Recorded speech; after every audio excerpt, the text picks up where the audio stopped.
دكتور، في حد من العملاء بيسألني ازاي اشتري جهاز مناسب للمنزل.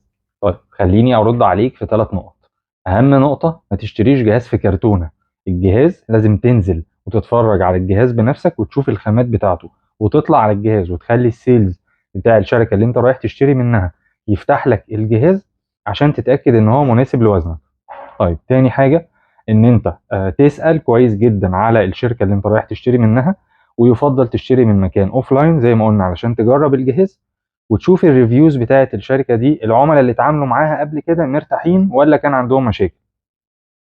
طيب تالت نقطة كمان حابب اضيفها، ان الضمان او سياسة الاستبدال تكون فعلية، ما عملتش مشاكل مع عملاء قبل كده، ان هو حصل مثلا مشكله في الجهاز بتاعه وراح للشركه وقالوا له ان ده عيب استخدام واضطر ان هو يدفع كوست. كده انت امنت نفسك واشتريت الجهاز المناسب.